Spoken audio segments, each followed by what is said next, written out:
Et pour la suite de ce journal, j'ai le plaisir de recevoir M.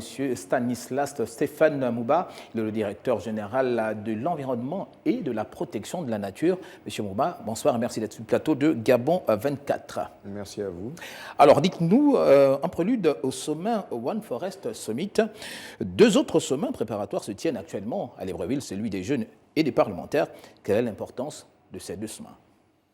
Alors, ces deux sommets s'inscrivent dans la logique qui veut que la question de la préservation de la nature, de la protection de l'environnement ou de la gestion durable des forêts ne relève pas que des gouvernements et des États.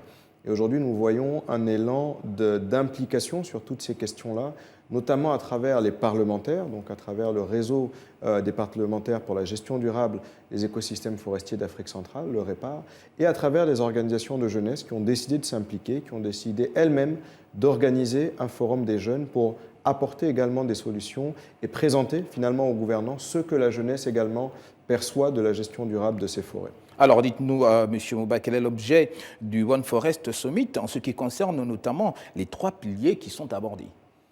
Alors, le One Forest Summit va avoir trois piliers qui vont discuter d'une part des questions de recherche scientifique en matière de forêt, élément important pour pouvoir assurer la gestion d'un écosystème, il faut pouvoir le connaître. Et donc, les scientifiques vont se retrouver pour pouvoir discuter des meilleurs moyens, des meilleures technologies, des meilleures informations et mécanismes de gouvernance pour la gestion des forêts d'un point de vue scientifique. Ensuite, on a un deuxième pilier qui est celui des chaînes de valeur durables. Comment arriver à exploiter nos forêts pour les préserver? Comment arriver à ce que l'exploitation de la forêt génère les ressources pour les populations liées aux forêts et pour nos économies? Et en définitive, le troisième pilier qui est celui du financement.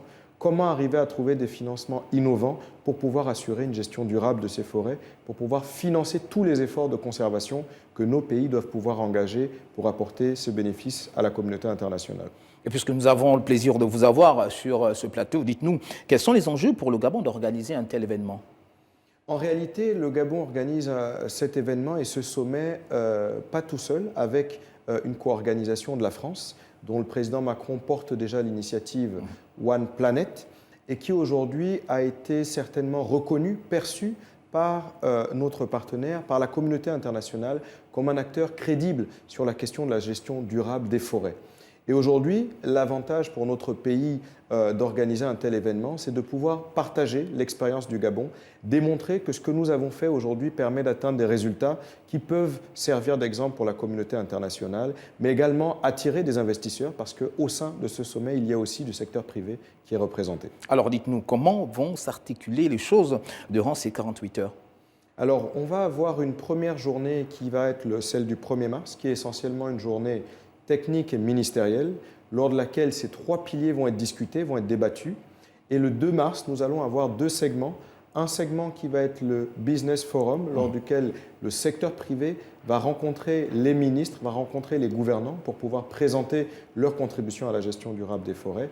Et puis, nous allons avoir le cœur du sommet, le 2 en après-midi, qui sera le segment des chefs d'État, avec près d'une dizaine de chefs d'État et de gouvernements qui vont être là, le secteur privé, des ONG et différents gouvernements représentés pour discuter de ces trois questions, ces trois piliers qui vont être au cœur du One Forest Summit.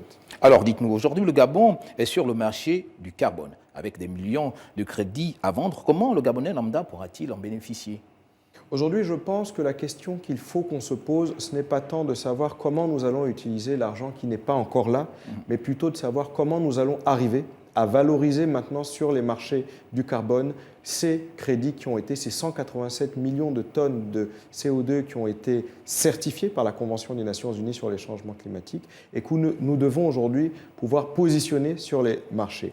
Une fois cette étape passée, effectivement, la deuxième étape sera naturellement celle de dire comment cette ressource va être utilisée. Et le gouvernement a déjà des orientations en matière de conservation, en matière sociale, en matière de développement. Alors pour finir cet entretien, M. Mouba, dites-nous, quel est votre appel ? Alors l'appel que nous pouvons lancer, c'est à l'implication de toutes les parties prenantes. La question environnementale, la question de la gestion durable des forêts ne relève pas que du gouvernement ou des parlementaires, mais c'est l'ensemble de la société, le secteur privé, les ONG et toutes les composantes de la société qui doivent s'investir pour qu'ensemble nous trouvions des solutions pérennes, des solutions durables pour gérer nos écosystèmes efficacement. Merci d'être passé sur le plateau de Gabon 24. C'est moi qui vous remercie. Je rappelle que vous êtes M. Stanislas Stéphane Mouba, le directeur général de l'environnement et de la protection de la nature.